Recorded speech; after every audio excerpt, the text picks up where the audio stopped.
Coach is ready, so as you heard, he's ready.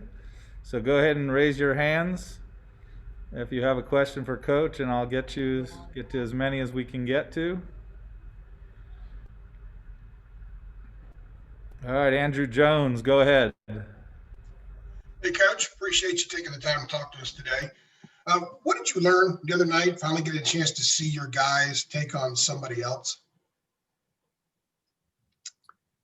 Oh gosh, Andrew, several things. I think one thing's just the lack of experience, not knowing what our kids were going to be able to do when we're playing against somebody else. You guys have heard me say that this was a team that needed an exhibition game, needed a scrimmage, and we didn't have any of those things. So I think the biggest thing is just seeing the mistakes they made, but the way they could bounce back.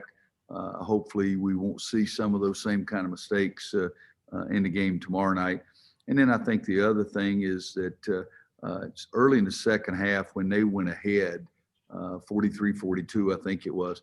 I thought our defense, Andrew Playtech, Armando, several guys stepped up and make some good plays defensively, and that's something we're going to need all year. Value did Caleb and RJ get out of the game film, finally getting a chance to see them do something against different guys as well? Yeah, I think that helps them. We showed them training tapes from what we want to do and what it should look like, but it's human nature. You're going to have more interest and more focus when it's you doing it. So I think they gained something from that as well. Thank you. Appreciate it. Mike Topper. Good afternoon, Coach. Nice to see you. Very important question for you. This is the Maui Invitational in Ashville. Will you and your staff be wearing the traditional Hawaiian shirts tomorrow? Mike, you're exactly right. That's about the most important question I've heard today. So I may do both. I don't think I'll wear them both at the same time unless it's just too daggum cold in there. But I'll probably wear a coaching shirt and at least one Hawaiian shirt as well, just because it makes me think of those good times we've had in Maui. Thanks, Coach. C.L. Brown.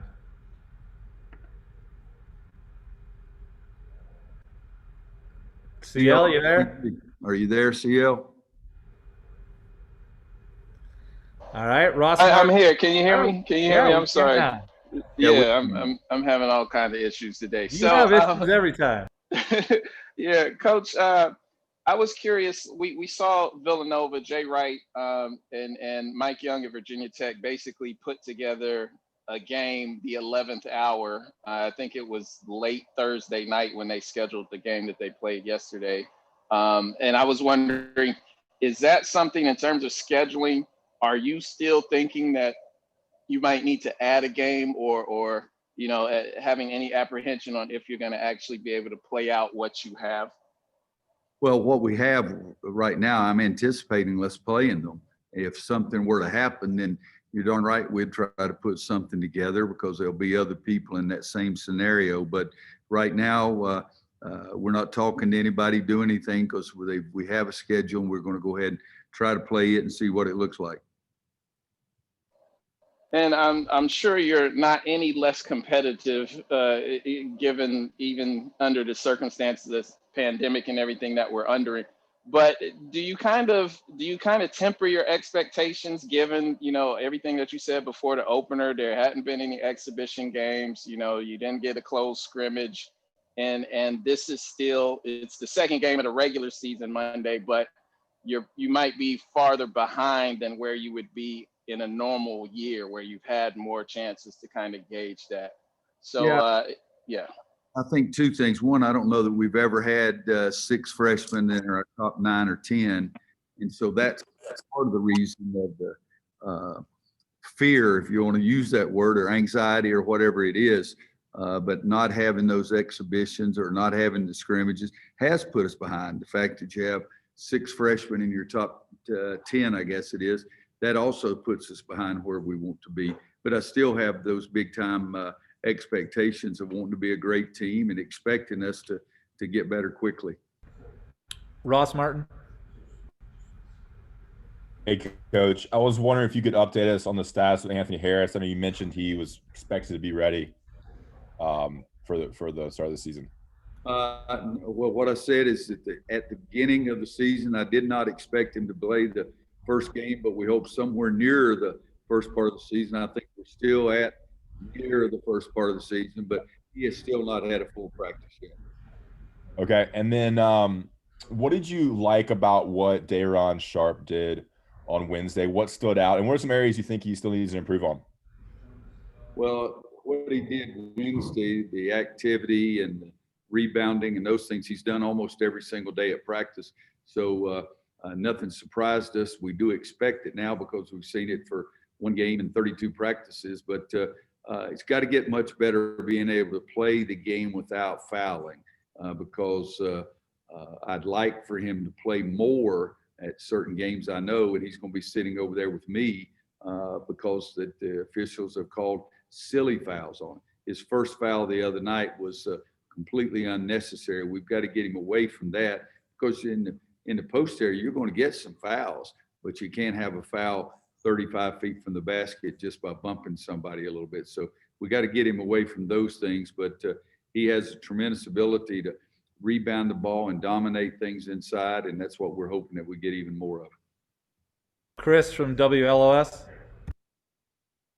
Hi, Coach. Hope you're well. I wanted to ask you, what impact did your years coaching at Owen have on your career as a coach? And then are there any principles or lessons that you learned during those years that still hold true today? Yeah, Chris, I think that starting out when it's your first job, first head coaching job, first year out of college, you don't have any idea what to expect. And I think the biggest thing that I learned from those 5 years there is you've got to do everything you can to get the kids to buy in. And I think with each and every year at Owen, we bought in a little bit more and a little bit more. And we tried to build a program, not just coach a team that I was coaching that year. I still was thrilled. My first year at Owen, they had never had a feeder program, never had an elementary school game. And so I think we had a 7th and 8th grade team my first few years there, but I started a clinic on Saturday morning the first year, and I think gave every one of my players on my varsity team at that time $3 or $4 and a soda and a Big Mac or something to come and work it.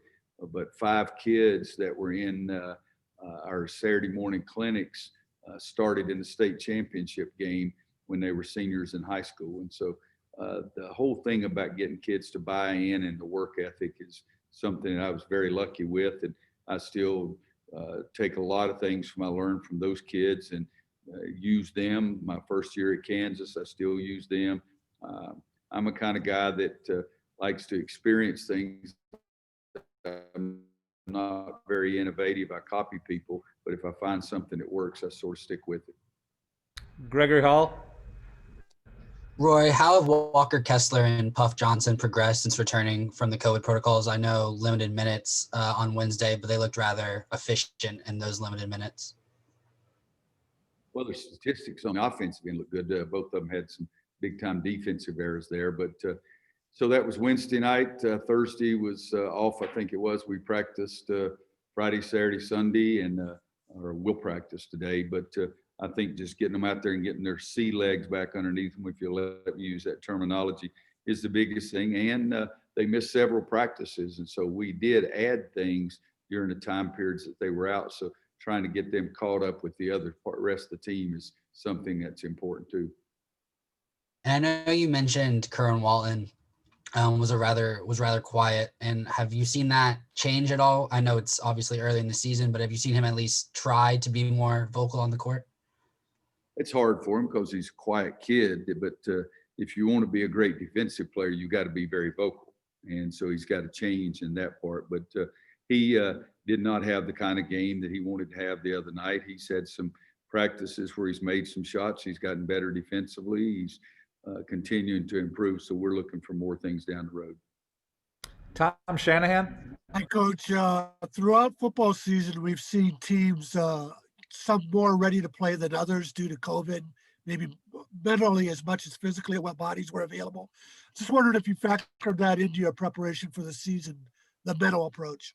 Well, yeah, I think it's something that we as coaches throughout the board, all we've been doing this spring, summer, fall, is worried, being concerned about the mental side of our players. They're all counting on playing college basketball and having great years in college basketball. And some of them are thinking it's only going to play 1 year.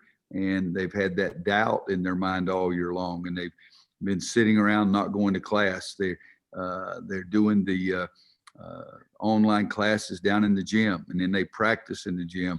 They lift weights down there. They never see any other students. It's nowhere near what a typical freshman year is like. And so it's something that we as coaches have been very concerned about all year.